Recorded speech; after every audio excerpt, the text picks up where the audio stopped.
통성 기도를 인도하다 보면 기도가 평소보다 길게 이어지는 때가 있곤 합니다. 통성 기도를 할 때 우리가 시간을 재지는 않잖아요. 이 기도를 우리가 언제 끝나겠다 하는 그런 감 없이 함께 시작하는 기도가 아닙니까? 그런데 기도가 그치지 않고 계속 이어지는 경우는 어떤 경우일까요? 한번 되짚어서 생각해 보시기 바랍니다. 기도를 했던 그 경험이요. 기도가 컸다가 처음에 주요하고 크게 시작하죠. 그러다가 점점 기도 소리가 사그라들죠. 할 말이 줄어들고 웬만한 기도는 다 한 것 같고 그렇게 줄어들면서 서서히 기도가 마치는 건데, 그런데 기도가 줄지 않는 사람들이 있습니다. 기도 소리가 오히려 더 커지거나 그 기도가 이어지다 보면은 그렇게 큰 소리가 있다 보면은 기도가 멈추지 않죠. 그리고 다시 이어져서 기도가 다시 커지곤 합니다. 그러면서 그 기도가 길게 이어지는 경우들이 있어요. 여러분, 그 기도가 이어지는 건 어떻게 해서 가능한 일이겠습니까? 그 누군가 그치지 않고 기도하는 사람이 있기 때문에 길어지는 거고 이어지는 겁니다. 기도가 길고 이어진다는 것, 그거는 어떤 것이겠습니까? 사실 기도를 시작할 때 내가 이번 기도는 되게 길게 하리라 그렇게 다짐해서 하는 경우는 아마 없을 겁니다. 하다 보니까 가슴이 뜨거워지고 목이 메이고 탄식이 터져 나오고 그런 식으로 해서 기도가 이어지는 거죠. 그렇다면 그 기도는 누가 길게 있게 한 것이겠습니까?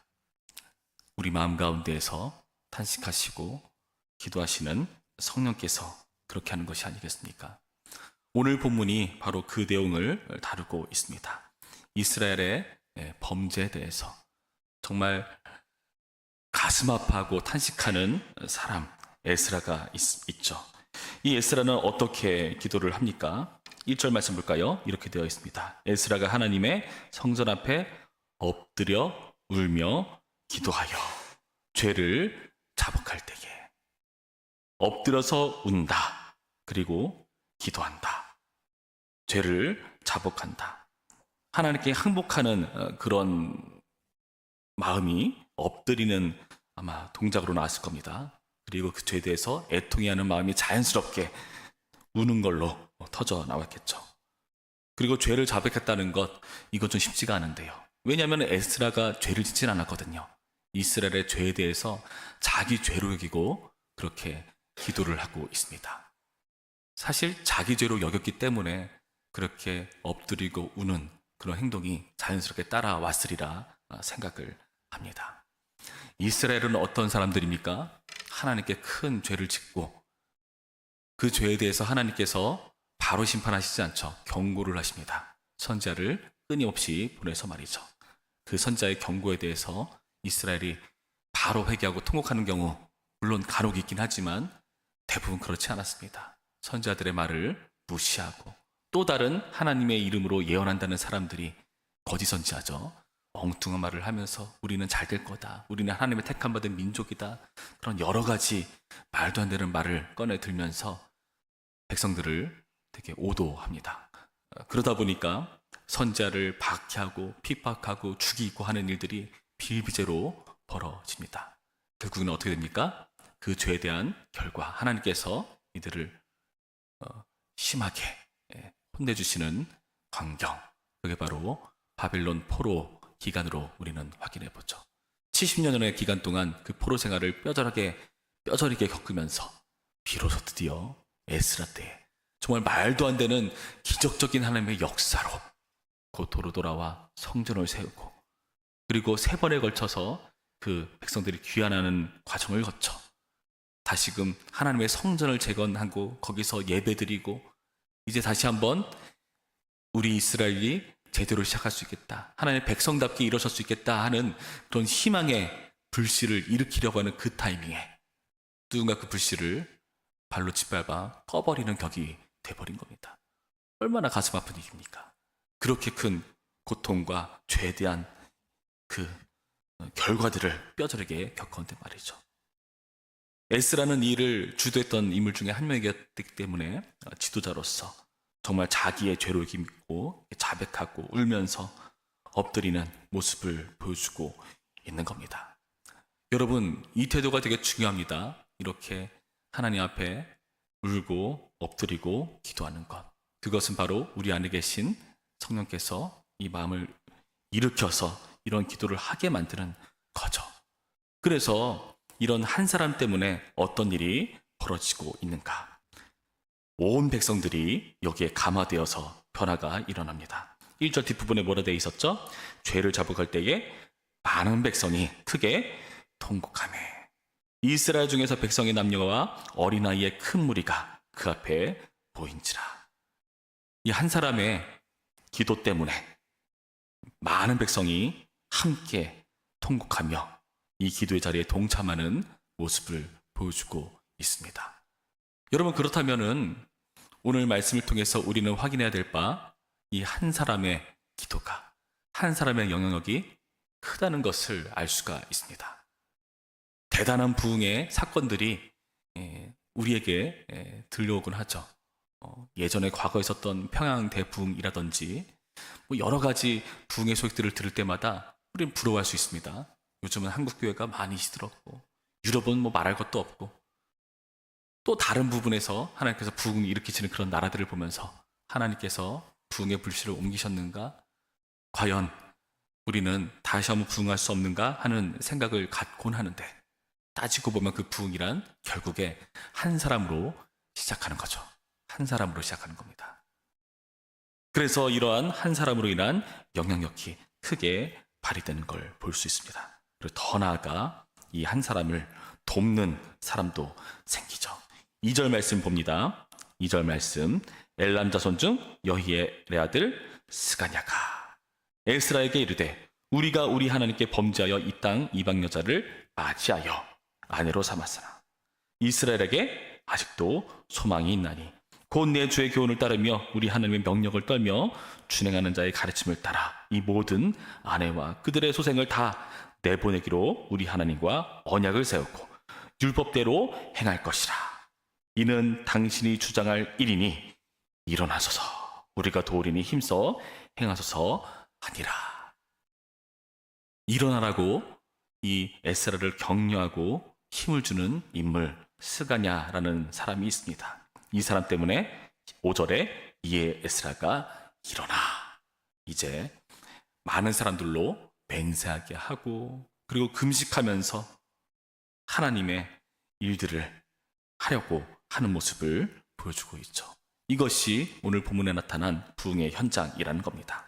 앞장서는 사람이 있었다면 돕는 사람이 있었습니다. 돕는 사람. 여러분은 어느 쪽이십니까? 앞장서는 사람이어야 할 때도 있고 돕는 자여야 할 때도 있습니다. 이것을 분별하면서 내가 저희를 도와야겠다. 일어나게 해야겠다. 격려해야겠다. 그리고 이런 식으로 하나님의 일을 함께 나갈 수 있는 사람들이 하나, 둘, 3, 3, 5 모이면서 부흥이 시작되는 거죠. 여러분, 많은 사람이 모였고 그리고 돕는 사람이 생겼어요. 이 순서 기억하시기 바랍니다.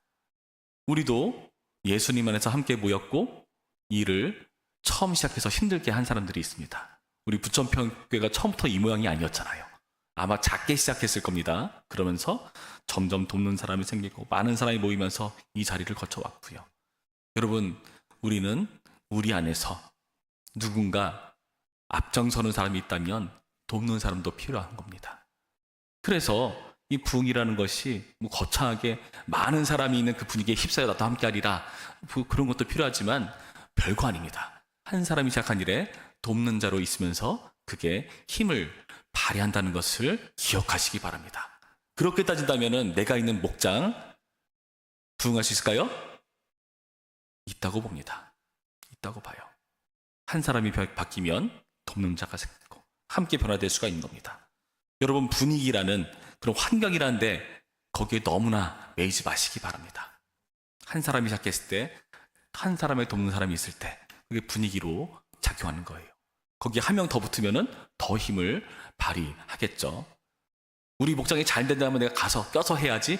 아닙니다. 그렇게 되는 경우는 없습니다. 그리고 그렇게 해야 된다 할지라도 그거는 그냥 일시적으로 그렇게 보이는 현상일 뿐이지 진정한 부흥이라고 할 수가 없는 겁니다. 여러분, 명심하시기 바랍니다. 이 돕는 자가 왜 도왔겠습니까? 그 그 앞장서는 사람에게서 소망을 보았기 때문에 돕는 겁니다. 여기 나타난 이 스가냐가 뭐라고 하는지 주목해 보시기 바랍니다. 2절 뒷부분에 뭐라 되어 있었죠? 뭐 이러저러하게 범죄했으나 이스라엘에게 아직도 소망이 있나니. 소망을 본 거예요. 어디서 소망을 봤습니까? 3절 곧 내 주의 교훈을 따르며 우리 하나님의 명령을 떨며 준행하는 자의 가르침을 따라. 하나님의 명령을 떨며 준행하는 자를 보았기 때문입니다. 여러분, 이 표현은요, 앞장 9장 4절에서도 나옵니다. 하나님 말씀 앞에 떠는 자 에스라를 표현하는 수사입니다. 하나님 말씀 앞에 떠는 자, 여기서 소망을 보는 겁니다. 하나님 말씀 앞에 떠는 자가 있다면 여기서 소망이 드러나는 겁니다. 많은 사람들이 하나님의 말씀을 업신여기고 가벼이 여기고 외면해버리는 일들 너무나 많습니다. 그러나 명심하시기 바랍니다.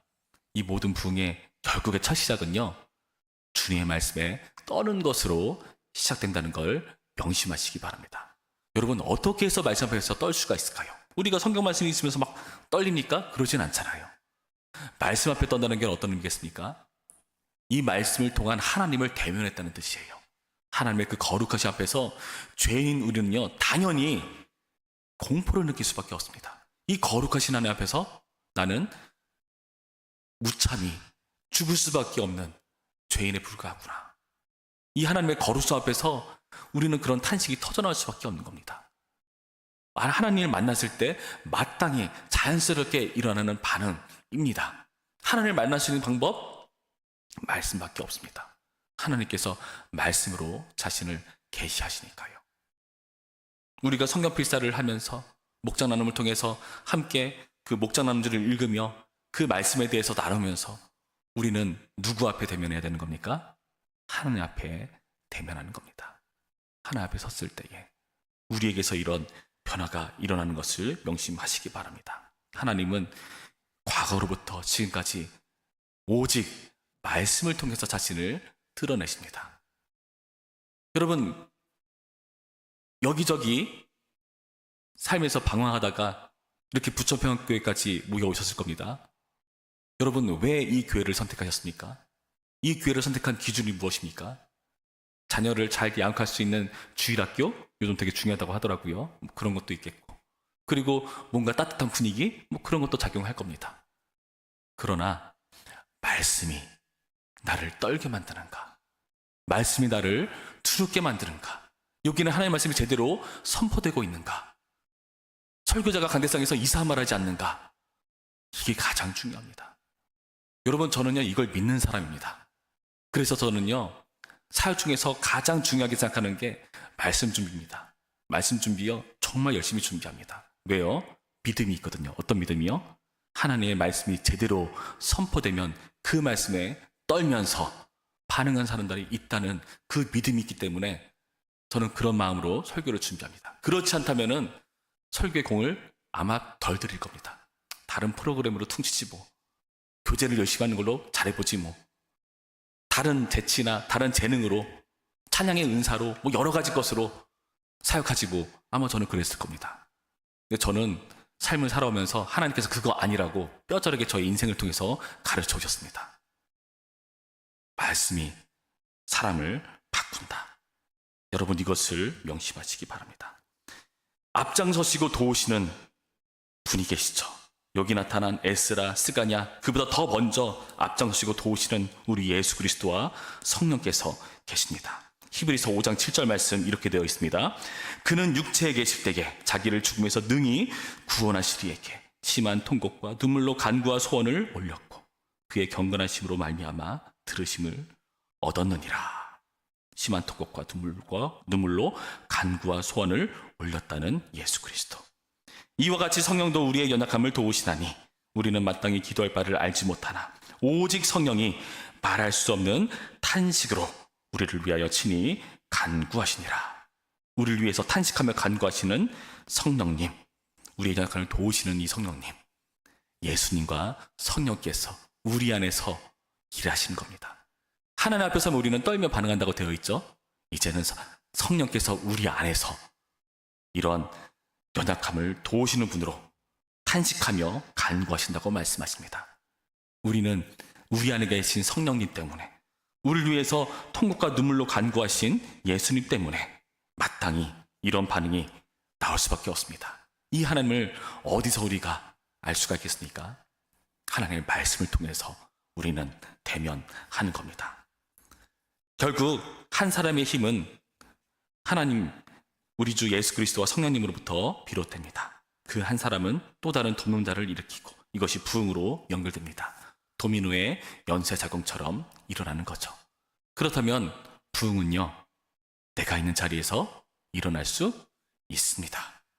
여러분, 말씀 앞에 서서 떠시기 바랍니다. 하나님을 만나시기 바랍니다. 이 말씀에 대한 가치를 소중히 여기시기 바랍니다. 이 말씀에 여러분의 인생을 거시기 바랍니다. 그 모든 것들은 나의 우선순위에서 말씀보다 앞서서는 안 되는 겁니다. 이렇게 할 때 이런 태도에서 우리의 부흥이 시작된다는 것을 명심하시는 오늘의 말씀이기를 주님의 이름으로 축원합니다. 기도하겠습니다. 참 좋으신 하나님, 오늘의 말씀을 통해서 우리가 하나님 앞에 대면하여 떨며 반응하는 자에게서 소망을 봅니다. 이렇게 주님의 말씀에 떨며 반응하며 앞장서는 인 때문에 돕는 자가 생기고, 그리고 그 일로 그 자리에서 부흥이 일어나는 것을 확인합니다. 우리가 어찌 우리 죄에 대해서 스스로 힘들어하며 이 죄에 대해서 괴로워하며 통탄하며 탄식하며 엎드려 올 수 있겠습니까? 오직 하나님 앞에 대면했을 때에만 가능합니다. 우리 안에 계신 성령님, 우리 안에 그 말씀으로 인한 떨림을 회복시키시고 그 일을 통해서 내가 있는 자리에서 그 죄로 가득한 바뀌지 않을 것 같은 그 환경 속에서 나로 말미암아 앞장서는 인, 돕는 인, 끝내 부흥하는 자리 될 수 있도록 도와 주옵소서. 감사하며 예수님의 이름으로 기도합니다. 아멘.